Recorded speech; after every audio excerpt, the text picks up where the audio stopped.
Morning, ladies and gentlemen. We'll start our meeting. We're going to take things a little bit out of order this morning. We're still waiting on a person who's en route, so we'll have a quorum. We're going to start with a roll call with the realization that we'll amend that roll call when the quorum person arrives. So if we could have the roll call, please. Regent Adley is absent. Regent Chavez. Here. Regent Dade is absent. Regent Ewing. Here. Regent Kenny. Here. Regent Lee. Here. Regent Lipsy is absent. Regent Markle is absent. Regent McDonald. Here. Regent Meyer. Present. Regent Perez is absent. Regent Pryor is absent. Regent Seal. Here. Regent Temple is en route. Regent Tennyson is absent. Regent Wyatt is absent. So at this moment, the Board of Regents does not have a quorum. We're expecting Mr. Temple to. Thank you. Dr. Bofi? Present.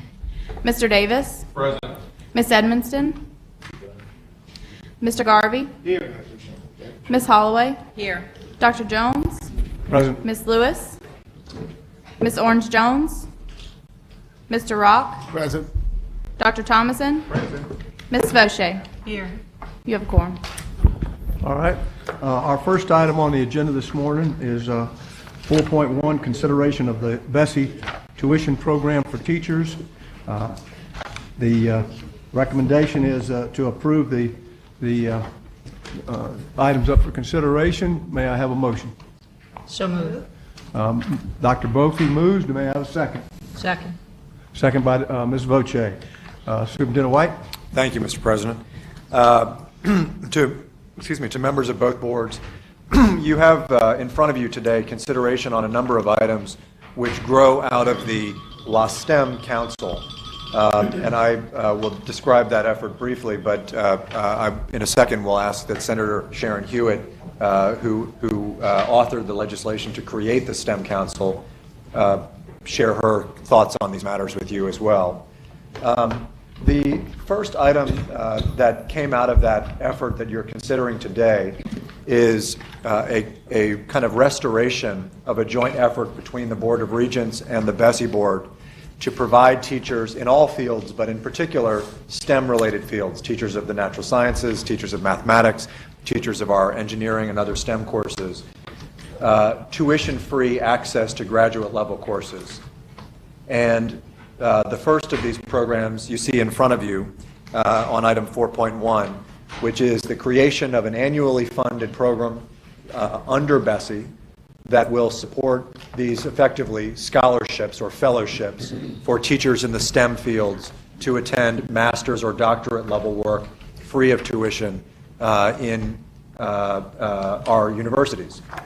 Later, you'll hear from Dr. Burns, who will be proposing to the Board of Regents a complementary effort, the Classroom Teacher Enrollment Program, which will say that for any teacher, where there are seats available that have been advertised to teachers, they may pursue those courses in master's or doctorate level work at no cost to the teacher, again, if they are available. This program dates back. Because of some financial issues, was suspended by both boards over the last 8 years now. It's now being restored, but it's really being restored in the service of the La STEM movement that Senator Hewitt has founded and that many of us have been fortunate enough to play a role in. So to that effect, I'm going to ask Senator if you would come share your perspective. Before you do, let me recognize Senator Hewitt. Please come to the table, Senator. We're honored to have in our meeting this morning Senator Hewitt, who is a great friend of public education and higher education, and who is one of the primary movers in getting this done. So thank you, and please give us your comments. Thank you very much. I'm Senator Sharon Hewitt, and I did author the legislation last year to form the La STEM Advisory Council. And I wanted to just kind of frame this for you, if I could, briefly, because I think that you're going to begin hearing a lot of great things from the council, and you're going to be very pleased with the work that we're doing. You know, I committed when I was elected a couple of years ago to helping the financial stability, to grow the financial issues in the state of Louisiana. And in my opinion, one of the very best ways to do that is to create high-wage, high-demand jobs in our state. And we are blessed with so many natural resources in our state, whereby we have lots of technology-type opportunities and industries here. And what I have found is, in doing research all around the country, is that many states are focusing on STEM. And the STEM work, as you know, STEM is science, technology, engineering, and math.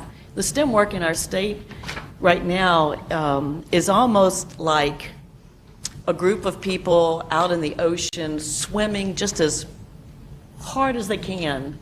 Lots of great activity all around our state, but yet we're not all heading in the same direction, and we're never going to land the boat if we don't work together in a more strategic way. And so in doing the research, I learned that in Louisiana we have 50% of our students, when surveyed, have an interest in STEM, but only 14% of them, when you look at their ACT scores in science and math, are STEM ready. And we know that the biggest question that our industry folks ask when they're looking at expanding businesses in Louisiana or coming to Louisiana has to do with, do we have a ready workforce? And so what the La STEM Advisory Council is going to do and is doing, it's a 29-member board that consists of half educators and half business folks. And I believe that we have the capability of basically connecting all the dots so that we can create an interest in STEM. We can help with making them more STEM ready and developing the skills they need to be successful in science and math. We will move more folks into STEM type careers and ultimately deliver STEM ready folks to the industries in our state and those that want to come here. And so it's been a tremendous effort, and we have kind of all the major entities represented. Superintendent White sits on that. It's chaired by Commissioner Rollo. We have the Workforce Commission. We have the Economic Development folks. We have the private colleges, the public colleges, LCTCS. All of the different university systems are represented.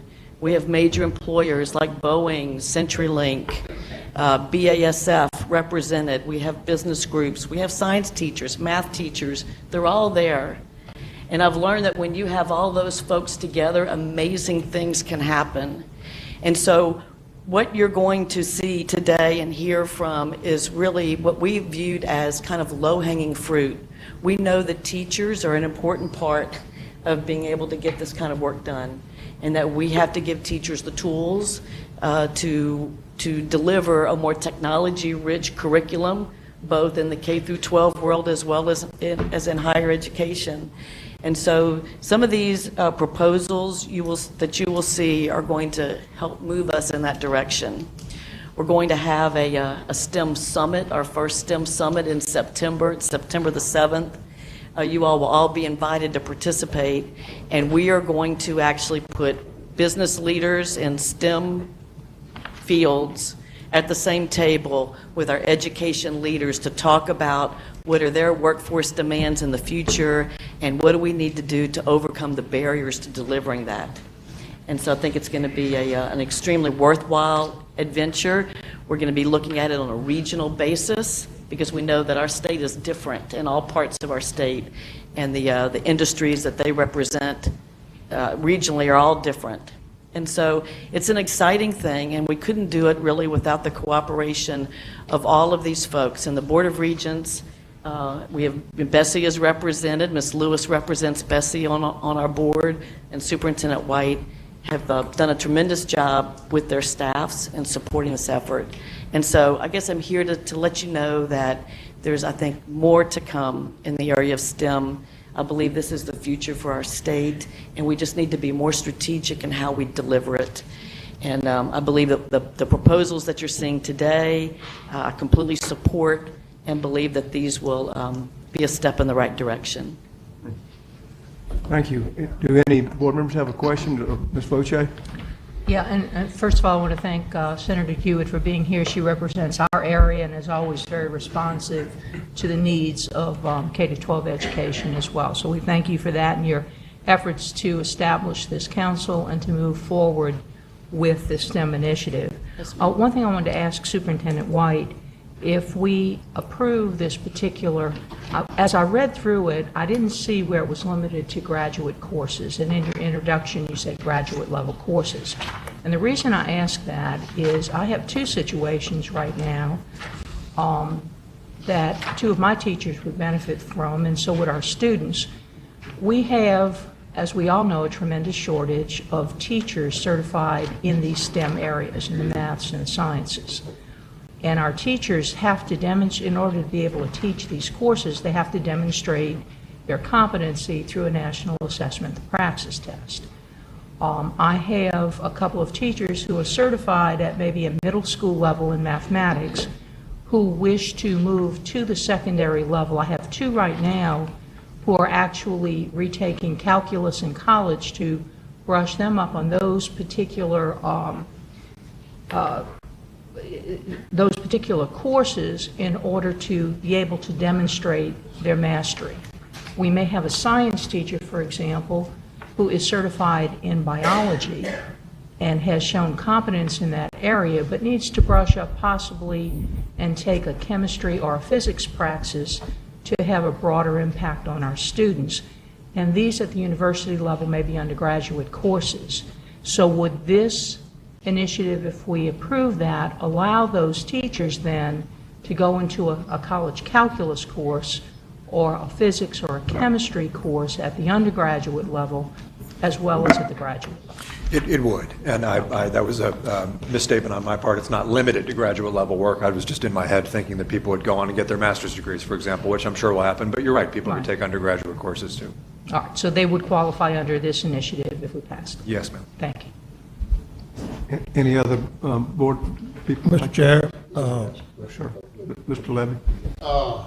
Senator, one of the things you said is 14% of our college, high school graduates are STEM ready. Can you talk a little bit about that? Yes, sir. That's based on ACT scores, science and math scores.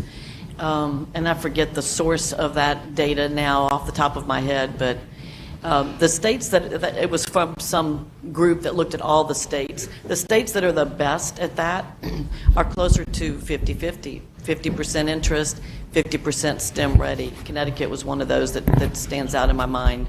And so we have a lot of work to do to provide our students with the skills that they need so that when they enter college, they have the tools to be successful in a STEM career. And I'm talking a lot about STEM careers, but really, the other piece of this is that this is such a technology-rich world. Even those that don't choose to major in a STEM field need to be very technology savvy. I'll give you a great example of this. My dad had a pacemaker installed in his heart last fall. And everything went great. And as they brought him back into the recovery room, the nurse asked my mom if she had a cell phone. Now, my folks are in their 80s. And she said, well, yes, here's my iPhone. I was so proud that I'd, gotten her a new phone for Christmas. And the nurse proceeded to show her how she could upload data from my dad's pacemaker through her iPhone and transmit it to the doctor so that they can ensure that the pacemaker was working correctly. Well, there you are, whether you're 80 or you're 8, right? Technology is all around you and it's part of our everyday lives. And so, we know that that's where the future is, what our students want, what our families want. And so it's not just for those that are going to go into a STEM career, because I believe that, we have to all be more technology savvy in the future. Thank you, Senator. Mr. Chairman. Ms. Lewis? And just to give you some context, when Senator Hewitt talks about ACT ready, being STEM ready, we know in our new League 2025, we're striving for that 21 ACT. And just to give you some context, when I was at LSU in the College of Engineering, our last freshman class, our average inner ACT was above 26. And so that bar that measures success and retention, that Board of Regents and BESE is really looking at for that 6-year graduation rate, we really use that math ACT and overall ACT over 25, 26 to really measure the increased retention and persistence of those students to be college ready. So just to give you a little more context on that as well. So thank you. Any other board members? One down there. Yes, sir. I'm sorry, I can't tell the names from all the way down there. But Thank you. My question goes along, first of all, I think this is an excellent program, and I compliment all those who are involved in bringing it forward and reactivating it.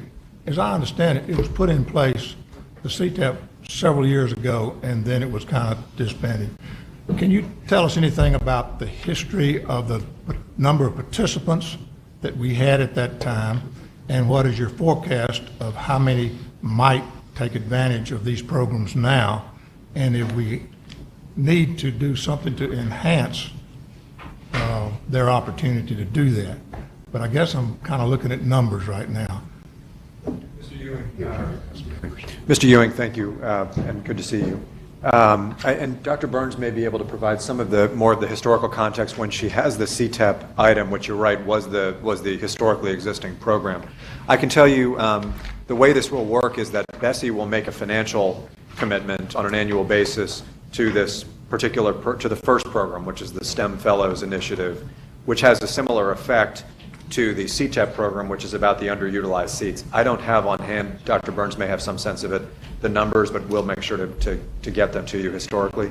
I would say that on the first program, not surprising to anybody on either board, funding for it is exclusively contingent on what happens across the street. And that's just a sort of the fact of it. I'm certainly hoping we can make more of a contribution than it looks like in our budget currently we can this year, but I believe that the sky is the limit on that. And at the same time, I thank the Board of Regents for making those seats that are underutilized available at no cost. Well, my question did involve both programs. Well, yes, sir. So right now, if nothing changes in the budget, and we are, as an agency, taking a 25% reduction to our general fund budget, as most agencies are, we will fund $25,000 of this, which is enough to fund a small cohort. I don't have the exact number, but you're talking in the dozens for initial coursework at LSU in their mathematics program. So you're talking fewer than 100 people participate, significantly fewer than 100 people participating in this program in the first year. If there's a change in the financial condition, I think we can do more, and my sense of it is, just from speaking with some of the math and science departments across the state, there will not be any trouble in enrolling many more students in the program. That's what we would want. Thank you. Yes, sir. any other board members? I'd like to take a moment. First, we have a card in support that does not wish to speak. Susanna Showen from the LED LaSTEM Council, who's in support. Superintendent White, our funding source for this is 8G? Yes, sir. Okay. And this is not limited to STEM, is that right? It's actually any teacher that would want to apply for a program, or is it limited to STEM? This first program is limited to STEM, but the entire program, as Dr. Burns will discuss, will be for all teachers who are current teachers seeking university or college level courses. I should also clarify, I don't think we should limit the ultimate funding to 8G. I think we, for example, Title II will be a good candidate for funding this initiative as well. That was part of where I was going. The other part is, obviously, there's probably going to be more demand than there is supply. Yes, sir. At least initially. Is there any thought to prioritizing the seats in terms of teacher vacancy needs or anything like that? Or because we're just getting it up and running and teachers are going to start enrolling immediately, I think we haven't thought about what the enrollment process will look like when we really get it up and running and can advertise it. One thing that we will have to do if there's over enrollment in the STEM Fellows program, what we'll have to do is to say, okay, you either did or did not get a STEM Fellows slot. However, you may apply for the CTEP program because there may be empty seats in certain courses as well. So we would try to communicate these as an opportunity together. we'll manage these and try to, manage them and try to make sure that our limited resources go to the best availability. Is that? Yes, sir. Yes, sir. Dr. All right, Jones? thanks. Just for the moment, let the record reflect that the Board of Regents now has a quorum with the arrival of Representative Regent Temple. Thank you. All right, Ms. Holloway? Question. I just wanted to clarify, Superintendent White, in regards to the fellowship, the $25,000 is designated to LSU only? No, ma'am. It's that our sense is that if you approve this program today, there are students who are ready to enroll tomorrow. At LSU or well, other colleges? It could be at other colleges. I was simply saying to Mr. Ewing, for example, that my sources tell me that LSU could enroll a full cohort right now and fill up the whole program. I'm not suggesting that that's what should happen. I'm just saying that, as an example, I think that could happen. So other colleges have that opportunity to? Yes, ma'am. Yes, they do. I think, though, the minute you open up the opportunity, you're going to run in, with only 25,000, you're going to run into the situation that Dr. Jones was outlining, which is a wait list. My hope is that we'll be in a better financial position in a week than we are today. We'll be able to do more and get to a point where even this summer, if there are slots that are not yet taken up, excuse me, if there are people who are still looking for slots, we can, if we can't fund them through the STEM Fellows program, we can find slots for them through the CTEP program. So one way or the other, they'll get a course. Okay, great, thank you. All right, any other board members have any questions Yes, sir. or discussion? Yes, sir. Regent Chabert here. Please, since we have a mix, announce who you are when we do it. I can't see Regent you. Marty Chabert. Thank you. Senator Hewitt, thank you for all your help and your passion for education, especially in this STEM program. Do we know how many potential students we're talking about? You're talking about an overflow of and a waiting list to enroll in the program? I can tell you, Mr. Chabert, that we're talking in the thousands of potential candidates, single-digit thousands, but still thousands. I think that for some of the reasons that Ms. Voce described, I do think there will be significant interest. And I think there are programs, and I was referencing one at LSU, but I think there are programs that at the universities that will largely sprout up or be able to grow by virtue of this. I can't speak to how many slots are available, and I don't even know that. And that was going to be my next question. Yeah. Will the universities have an opportunity to figure how many slots at each university that they could put into this program? Yeah. I see. I believe they'll have to, but it's going to be in your presentation? Okay, thank you. Well, then I'll hush up. But one other, my technology, I have hearing aids, and same thing. I download an app, and I can put my hearing aids on and off, and with technology, and I didn't even know how to operate one of these boogers. I had a flip phone till a couple of years ago. I'd just like to note for the record, could you give me the name of that nurse? I'd like to see if she could show me how to block somebody on Facebook. I'm sure there's an 8-year-old here somewhere that can help you with that. I should have called my grandson, you're right. All right, any other discussion? If not, any objection to the motion? Hearing none, motion carries. Next item, please. I guess I'm supposed to read. You can do it. Your next item is 4.2, consideration of the Board of Regents Louisiana Classroom Teacher Enrollment Program, CTEP. Thank you. My name is Jean Burns. I'm Associate Commissioner for Teacher and Leadership Initiatives for the Louisiana Board of Regents. I'm going to start off by just providing a little background information that comes from the LSTEM Advisory Council that might give you a little bit of an idea of how we're going to be measuring whether we're seeing success in the work that we're going to be doing as we take a look at providing funds through BESE for tuition and then taking a look at CTEP, and I'll provide more information about CTEP.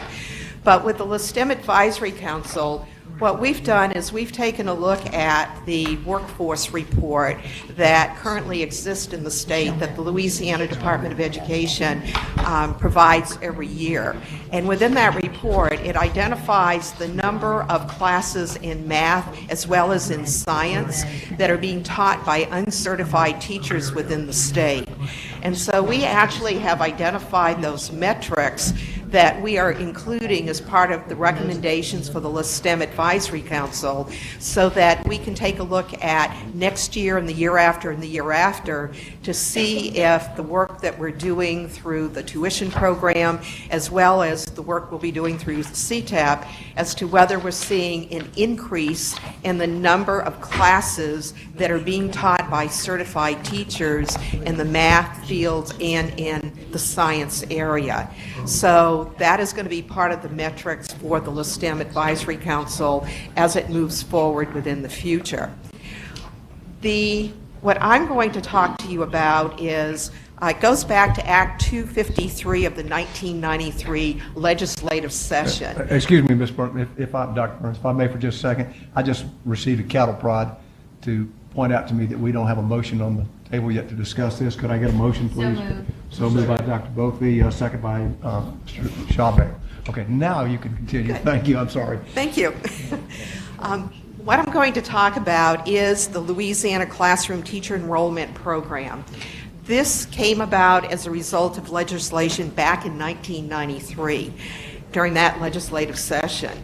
And at that period of time, there was millions of dollars that were being used for tuition within our state for teachers to be able to go back to school, to add on certifications, to address teacher shortage areas, and also for people to go on and get degrees. I hate to say this, but I actually used a portion of those particular tuition funds prior to 1993 in order to help subsidize my own PhD at LSU.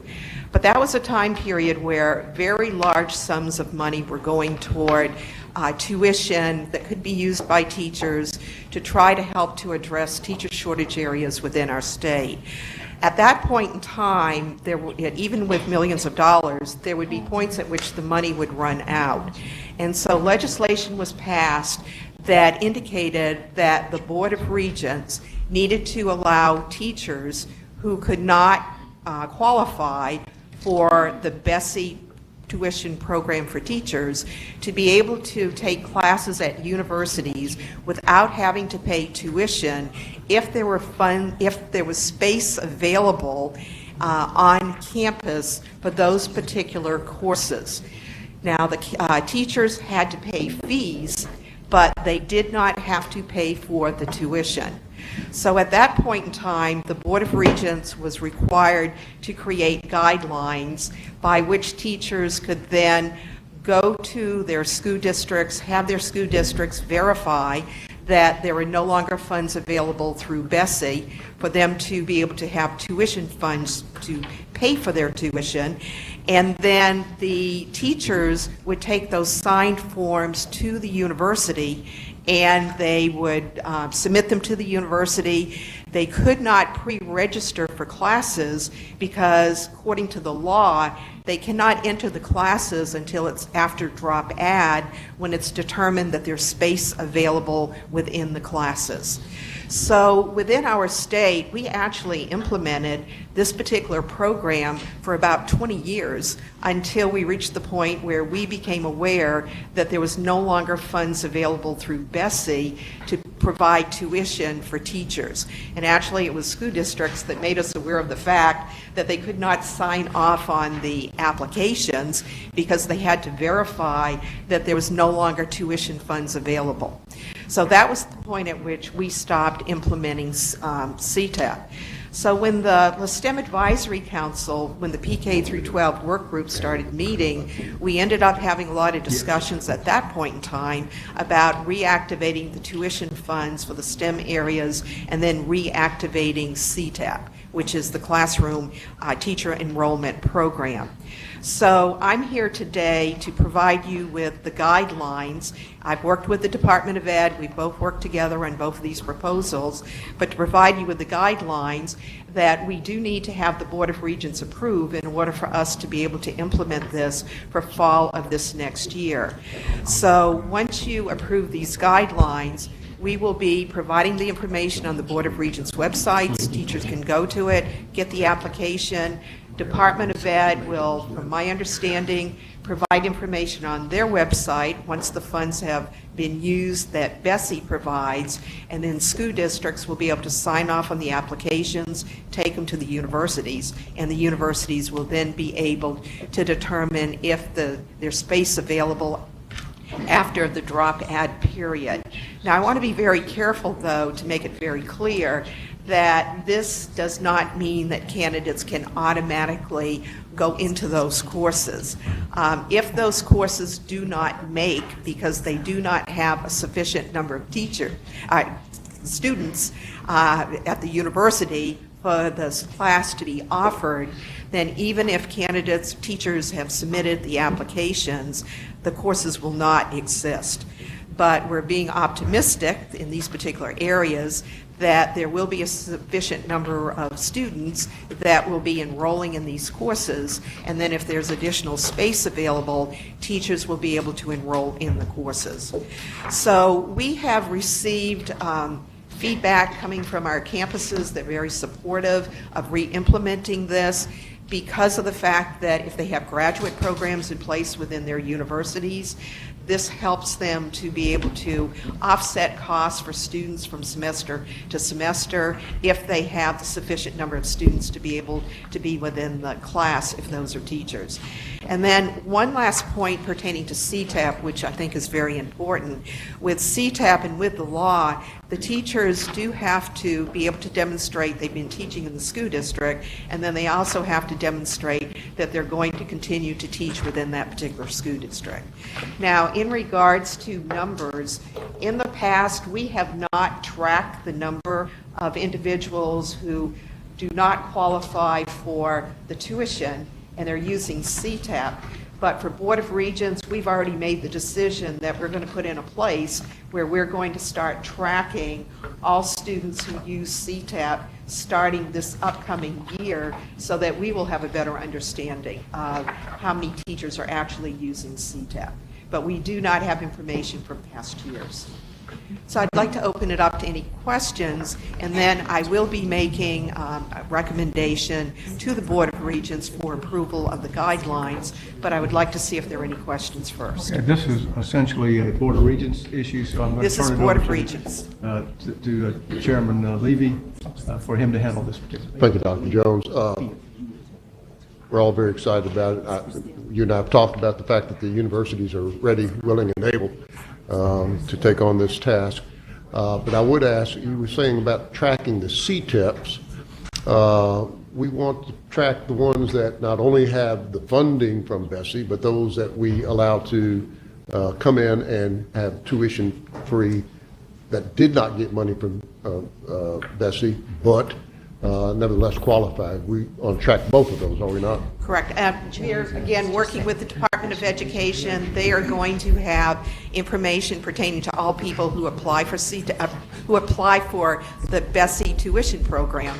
So that information will be available. And then for Board of Regents, we will know who has applied, received funding, and then we can always go back and compare our two lists to take a look at whether there are candidates who applied for BESE tuition funds, didn't get it, and then didn't apply for CTAP funds, so that we can they're contact. yeah, we can work together in order to This determine is that. an exciting endeavor. Are there questions for Dr. Burns from any of the regents or BESE members? Yes, sir. All right, good morning. So which courses in particular are offered under the CTEP program for teachers? Okay, that's a good question.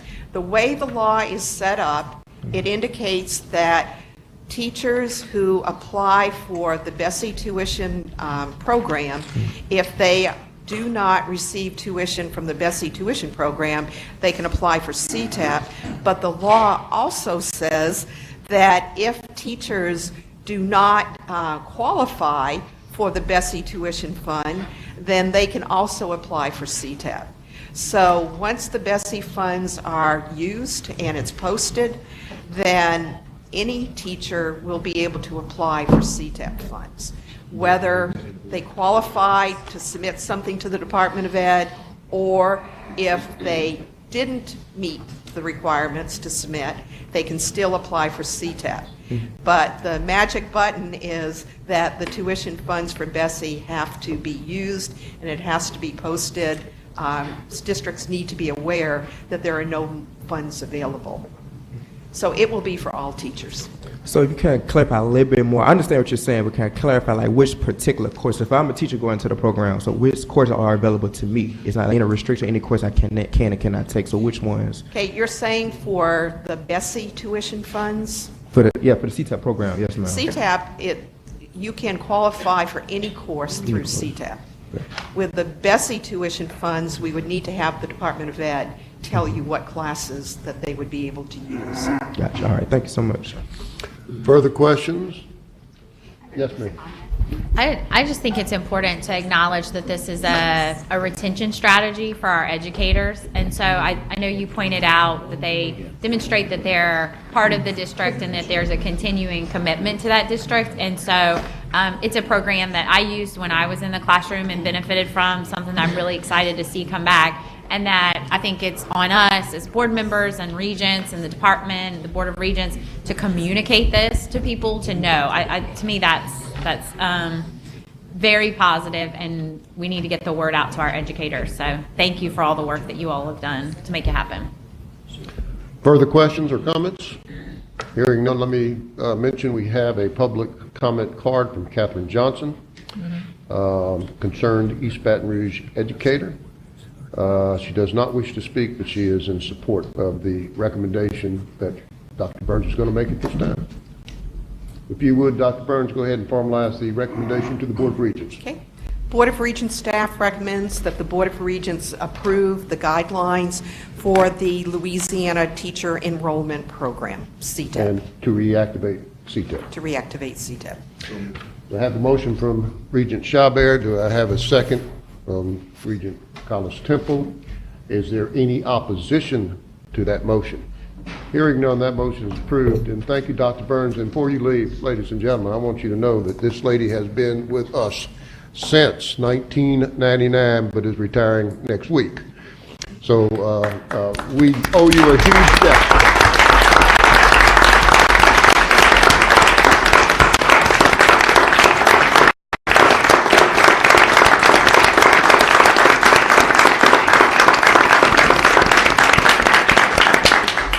Dr. Burns has had a foot in both higher education and K-12 since I met her 100 years ago, and has been a lubricant between our entities that has been fantastic. All Blue Ribbon and everything else that you've done. Most folks here don't know, but you have done in 20 years what needed to be done for the next 200 years, and thank you, Dr. Burns. If I could just say a few words to the board, Please because do. I think it's really important with this being a joint meeting. And when I made a commitment to work with, at that time it was Governor Foster, and the two boards actually hired me that very first year to take a one-year leave of absence. And it turned in, from 1 year, it turned into 19 years. And when I made that commitment to continue, I did it with the understanding that I could have leave from the university, so that if at any point in time I found that the values of the two boards changed and they weren't consistent with my own values, that I could go back to the university and I could teach at the university. And to me, it's been very, very important that our boards, the two boards here, have been very, very, very, as well as the department and the Board of Regents, have been very supportive of trying to ensure that children have the highest quality teachers possible being prepared by our teacher preparation programs. So that's why I'm here still on leave from my university. I'm retiring next week, but on leave from the university 19 years later. And I cannot stress enough how important you are.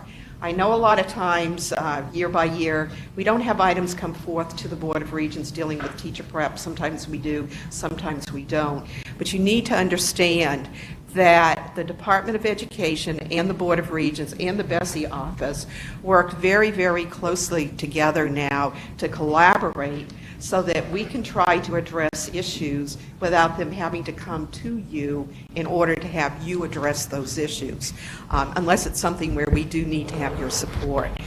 But it's very important to all of us to know that the two boards do jointly meet twice a year. And if at any point in time we need to come to you to get support from you for various types of things that we're implementing in the state, then we know that you're going to be there, that we can take these issues to. So I just want to thank, I have had a wonderful career, and I'm not retiring because I'm burnt out. I still love what I do. But it's because of the fact that these two boards work very, very well together. And in addition to it, we are now to the point where the BESE staff, Department of Ed staff, and the Board of Regents work, and our campuses work closely together. So I just encourage you as you go forth within the future, don't stop what you're currently doing, where you are open to listen to all of the issues coming from K through 12 as well as higher education, because it's really important for us as staff, because we know you're there to help to support us as we want things to move forward that we think are very, very important. So I just want to thank all of you. So thank you. Thank you, and I just,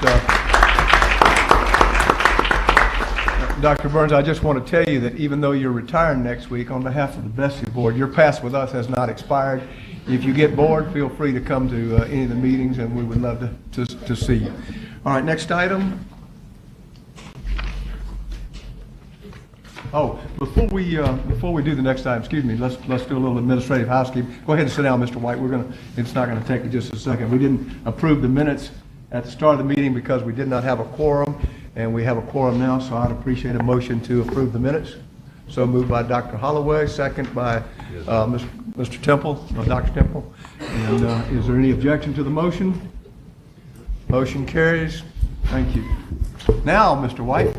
I guess we should read the item first. So. Yeah. Page 18, item 4.3, consideration of updates to the weighted Taylor Opportunity Program for students. Grade point average, approved list of courses. The recommendation is to approve. Second. Okay, we have a movement by Dr. Bophy and a second by Mr. Davis. Do we have any? Okay, Mr. Superintendent White. Thank you, sir. Members, you will. This grows out of the La STEM effort as well. You will remember that a year ago, you jointly launched a pathway called the pre-engineering pathway, which was a significant reconception of math and science education in high schools to include courses that are not singularly mathematics or singularly science, but instead combine them and create an applied experience so that students could pursue a jumpstart pathway, but also receive advanced standing in the College of Engineering at LSU. Over the course of the last year, we have piloted that in rural environments like Point Coupee and urban environments like just down the road here in Baton Rouge. And it has been met with wild success. I know many of us have had a chance to go out. Shannon and I spent some time in one of those schools just observing and seeing the program. I know Ms. Edmiston and I spent some time there. It's worked extremely well. Well, the energy around that led two regions across our state to propose two new of these STEM pathways, an idea that was, I think, largely energized by the La STEM Council. First, Ms. Voce's region, the far Gulf South, called the Gulf River Parishes region, has proposed, working with GNO Inc., the local economic development entity in that part of the state, and I know this touches on Ms. Holloway's part of the state as well, a environmental coastal restoration and protection pathway so that students will be able to take 4 or 8 course sequences in high school that give them advanced standing in institutions of higher learning across the state and give them industry-based credentials that are recognized by industry to assist in the sustainability of Louisiana's wetlands and other native environments. Concurrent to that, the Capital Region here in Baton Rouge created a digital media pathway that includes both design and programming dimensions of fields that lead directly into post-secondary credit and into the workforce environment in our advanced technology and applications creation workforce. Both of these are examples of what can be done when we think a little bit outside of the box rather than the traditional math and science sequences. However, students will only take them if they believe that they will be able to graduate from high school, go on to college, qualify for TOPS, and ultimately will be well served in those environments if they take these courses. This cannot just be an elective environment. The Board of Regents and BESE have already approved them for high school graduation, approved them for industry credentials. These courses are TOPS eligible. But as you know, students also think, well, if I take a course as a dual enrollment course, am I going to get an extra bump in my TOPS GPA? I don't want to take a harder course and then be penalized in the attainment of TOPS. And so we're here to ask you for the final step in solidifying these pathways, which will create a significant incentive, we believe, for students to take them, which is approving 3 dual enrollment courses for additional weight in the TOPS GPA. Meaning, rather than being scored on a 4-point scale, these courses would qualify for their TOPS GPA on a 5-point scale, giving students extra credit for taking extra challenging courses. The courses that we are asking you to approve for that status are the Environmental Awareness course, the Physical Geography and Physical Geography dual enrollment courses. These courses would now qualify for extra credit, as I said, toward the TOPS diploma, toward the TOPS GPA, and as part of this environmental protection and sustainability pathway. I thank you, both boards, for your consideration, and I thank you again for all of your support of this work. I also would like to thank Karen Denby at the staff of the Board of Regents, who does an extraordinary technical work on trying to figure out where all these courses can fit within the various policy constructs. And so I thank her and Dr. Rallo for everything they did to make this happen as well. Thank you, both chairs. Thank you. Anyone have a question or comment? Yes, sir. How you doing, Dr. White? Who specifically will be teaching? I mean, the dual enrollment challenge conversation that we've had. Who will be teaching these dual enrollment courses? They'll have to be affiliated with a university under the current guidelines, either an accredited teacher who works for a school system, meaning a teacher with a master's degree and accredited in their subject area, or the faculty member of a college of education, Okay. or excuse me, of a university or college must teach these courses. So these folks will be traveling, I mean, the students will be traveling to the campuses to take the courses. It's likely they may do it on their high school campus, though, either by a faculty member coming to the high school campus or by the high school teacher being an adjunct faculty. So it won't be an online situation? We're not envisioning any of these being, I don't want to take that off the table, it certainly could be, but that's not what's envisioned and not what's currently in design, no, sir. Any other board members have a question or comment? Mr. Chair, yesterday when we were talking about when Ken Bradford was down, and I think I know, but since it says top score, the environmental awareness is still going to be a course that a Jump Start student could take. Yes. For credit for CBI, right, this industry benefit. Ma'am, the challenge is, I think that Jump Start is often perceived as being a curriculum for students who, quote, aren't going to college. Right. And, that's a problematic notion unto itself from my perspective.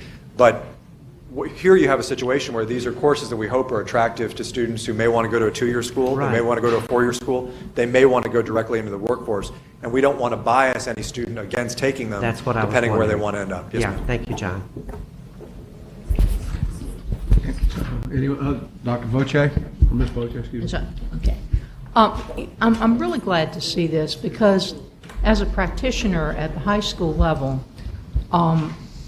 as Superintendent White just said, there's a lot of perception out there from the community that these Jump Start pathways are for students not pursuing a 4-year degree. And what we're trying to do is within each of these pathways have multiple ways of achieving them. And our higher achieving students academically, some of these things are just very attractive to them, but if they're not part of that top score and they're not part of these weighted averages, they shy away from it because their goal is a 4-year university. So with these types of, I don't hate to use the word hybrid, but pathways, for example, we have, I had 9 students graduate this year from high school with the high school plus an associate degree on the same night. And what they had done, those 9 students, some of them and it was through the P-TECH program at the local community college. But some of them were going on to job opportunities immediately, but some of them were also going on to the four-year university in engineering or some related field. So the more of these that we can approve, the better our students will be, because they get the best of both worlds. And that, I don't want to use the word stigma, but that thought out there that it's either or. You're going Topps University pathway if you're going 4 years, and the only way you can participate in Jumpstart is if it's more of a career technical pathway to the world of work. So these kinds of decisions that we're making and these types of pathways that we're creating are servicing all of our students and giving them a better awareness of what's happening in the workforce and the community, and it does not limit their choices. So.